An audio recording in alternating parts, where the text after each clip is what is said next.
PM Shri പദ്ധതിയിൽ സർക്കാർ ഒപ്പിട്ടതോടെ ഉടലെടുത്ത CPI-CPIM പോര് ഒരുവിധം സമവായത്തിലെത്തിയെന്നാണ് പുറത്തുവരുന്ന വിവരങ്ങൾ. അസാധാരണമായ തർക്കമാണ് ഇരു പാർട്ടികളും തമ്മിൽ കഴിഞ്ഞ ദിവസങ്ങളിൽ ഉണ്ടായത്. എന്നാൽ ഇതാദ്യമായല്ല ഇരു പാർട്ടികളും തമ്മിൽ തർക്കമുണ്ടാകുന്നത് എന്നും നമുക്കറിയാം. അതിന് ഒരുപാട് വർഷങ്ങളുടെ പഴക്കമുണ്ട്. അതൊരു വലിയ ചരിത്രമാണ്. CPIM രൂപം കൊണ്ടത് തന്നെ CPIയുമായുള്ള ആശയ ഭിന്നിപ്പിന്റെ ഭാഗമായിട്ടാണ്. ആ ചരിത്രം നമ്മൾ പലകുറി കേട്ടതുമാണ്. എന്നാൽ ഇപ്പോൾ പറയാൻ പോകുന്നത് വിഭജനത്തിന് ശേഷമുള്ള ചില സംഭവങ്ങളാണ്.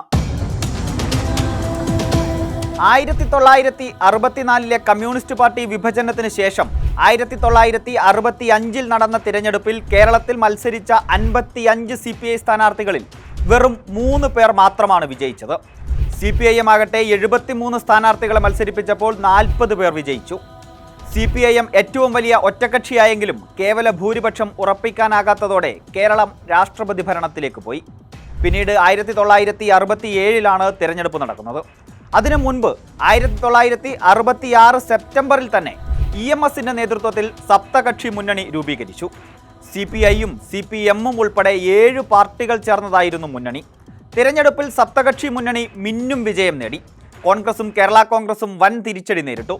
CPIMന് 52 സീറ്റും CPIക്ക് 19 സീറ്റും ലഭിച്ചു. പക്ഷേ അസ്വാരസ്യങ്ങൾ വീണ്ടും ഉടലെടുത്തു.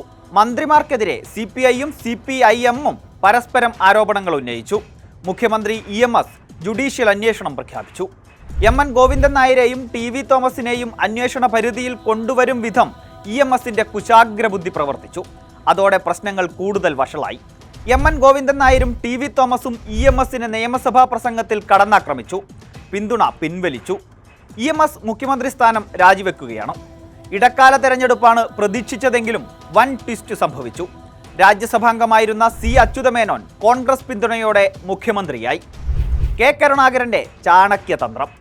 1969 നവംബർ 1 മന്ത്രിസഭ അധികാരമേറ്റു. പിന്നെ കണ്ടത് സമരങ്ങളുടെയും മുദ്രാവാക്യങ്ങളുടെയും വേലിയേറ്റമായിരുന്നു.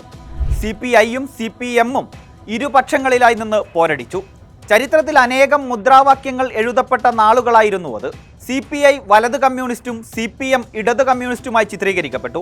മുഖ്യമന്ത്രി അച്യുതമേനോൻ തന്നെയായിരുന്നു പ്രധാന ഉന്നം. അക്കാലത്ത് തെരുവുകളിൽ മുഴങ്ങിയ പ്രധാന മുദ്രാവാക്യമായിരുന്നു ചേലാട്ടച്യുത ചെന്നായെ ചേലില്ലാപ്പണി ചെയ്യരുതേ, ചേലില്ലാപ്പണി ചെയ്തെന്നാൽ ചേറിൽ താഴ്ത്തും കട്ടായം, ചേലില്ലാപ്പണി ചെയ്തെന്നാൽ ചേലാട്ടേക്ക് മടങ്ങൂല.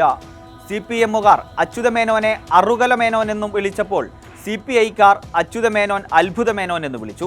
അപ്പോഴാണ് കേരളത്തിൽ സർക്കാർ വിരുദ്ധ സമരങ്ങളിൽ ഇന്നും മുഴങ്ങുന്ന പ്രസിദ്ധമായ ആ മുദ്രാവാക്യം മുഴങ്ങുന്നത്. ഇതുപോലൊരു നാറിയ ഭരണം കേരള മക്കൾ കണ്ടിട്ടില്ല. നേരത്തെ MN ഗോവിന്ദൻ നായരും TV തോമസുമായിരുന്നു പ്രധാന ശത്രുക്കളെങ്കിൽ അക്കൂട്ടത്തിലേക്ക് അച്യുതമേനോൻ കൂടി ചേർക്കപ്പെട്ടതോടെ മുദ്രാവാക്യം കുറച്ചുകൂടി രൂക്ഷമായി. ചേലാട്ടച്ചു വഞ്ചകമുഖ്യൻ MNും തൊമ്മനും കൂട്ടായുണ്ട്, കോൺഗ്രസിന്റെ അടുക്കളയിൽ MN മേശ തുടയ്ക്കുന്നു, തൊമ്മൻ ചട്ടി വടിക്കുന്നു, വലതന്മാരെ വഞ്ചകരെ വെക്കട വെക്കട ചെങ്കൊടി താഴെ, പിടിയട പിടിയട മൂവർണക്കൊടി എന്നു തുടങ്ങിയ മുദ്രാവാക്യങ്ങൾ അക്കാലത്ത് ഉയർന്നതാണ്. ഇതുകൊണ്ടും CPMുകാരുടെ കലിപ്പ് തീർന്നില്ല. ഇടതുപക്ഷത്തെ വഞ്ചിച്ച് വലതുപക്ഷം ചേർന്ന അവസരവാദികളാണ് CPIക്കാരെന്ന് CPMുകാർ പറഞ്ഞുകൊണ്ടേയിരുന്നു. ഭരണത്തിനു വേണ്ടി കമ്മ്യൂണിസ്റ്റ് മൂല്യങ്ങളെ ഇന്ദിരാഗാന്ധിക്ക് മുന്നിൽ പണയം വെച്ചവരാണ് CPIക്കാർ എന്നായിരുന്നു പ്രധാന ആക്ഷേപം.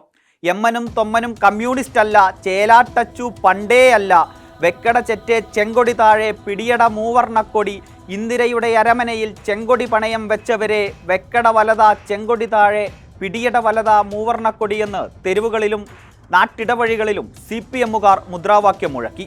CPMന്റെ വിമർശനങ്ങൾക്ക് CPI മറുപടിയുമായി പ്രകടനം നടത്തുമ്പോൾ വിളിച്ച മുദ്രാവാക്യങ്ങൾക്ക് ഒരു കൗതുകമുണ്ട്. പ്രത്യയശാസ്ത്ര കഴുതകളെ വാവാ ഞങ്ങളുടെ കൂടെ, വൈ വൈ ചെങ്കൊടി താഴെ എന്നായിരുന്നു ആ മുദ്രാവാക്യം. ഇന്നത്തെ CPIയുടെ PM ശ്രീ പ്രതിഷേധങ്ങളുടെ സാഹചര്യത്തിൽ ഈ മുദ്രാവാക്യങ്ങൾ ഓർത്തുപോകുന്നവരെ തെറ്റുപറയാനാകില്ല. പ്രത്യയശാസ്ത്ര പിടിവാശിയാണോ ഇപ്പോഴുള്ള സമരം എന്നറിയില്ല. ആണെങ്കിൽ അന്നുയർത്തിയ മുദ്രാവാക്യങ്ങൾ ഇന്ന് ഓർക്കുന്നത് ഇന്നത്തെ CPIയുടെ PM ശ്രീ വിരുദ്ധ സമരങ്ങളെ ദുർബലപ്പെടുത്തിയേക്കാം. വേണമെങ്കിൽ അന്നുയർത്തിയ മുദ്രാവാക്യങ്ങളിലൊന്ന് ഇന്നോർത്താലും വലിയ തട്ടുകേടുണ്ടാകില്ല. എന്നു മാത്രമല്ല, പൊടി തട്ടിയെടുത്താൽ AIYFകാർക്കും ASFകാർക്കും തെരുവിൽ സമരത്തിനിറങ്ങുമ്പോൾ വിളിക്കുകയുമാകാം. 64 പാർട്ടി പിളർന്ന് അണികളെയാകെ വഞ്ചിച്ചവരെ ചുറ്റികയരിവാൾ ചെങ്കൊടിയെ സാക്ഷി നിർത്തി പറയുന്നു, ഈ ചെങ്കൊടി താഴില്ല, ഈ വീര്യം തകരില്ല, ഈ ശബ്ദം പതറില്ല എന്നായിരുന്നു അന്നത്തെ ആ മുദ്രാവാക്യം. CPI ഇടഞ്ഞു നിൽക്കുമ്പോൾ കോൺഗ്രസ് സ്വാഗതം ചെയ്ത് കാത്തിരിക്കുന്നത് ഗതകാല സ്മരണകളിൽ പ്രതീക്ഷയർപ്പിച്ചാണെങ്കിൽ ഇന്നതല്ല കുറഞ്ഞപക്ഷം കേരളത്തിലെയെങ്കിലും സാഹചര്യം. അതുകൊണ്ട് തന്നെ ഇരു കമ്മ്യൂണിസ്റ്റ് പാർട്ടികളും തമ്മിലുള്ള തെരുവ് യുദ്ധങ്ങളിലേക്കോ പണ്ടുണ്ടായതുപോലുള്ള രൂക്ഷമായ മുദ്രാവാക്യം വിളികളിലേക്കോ പോകാൻ കഴിയില്ല.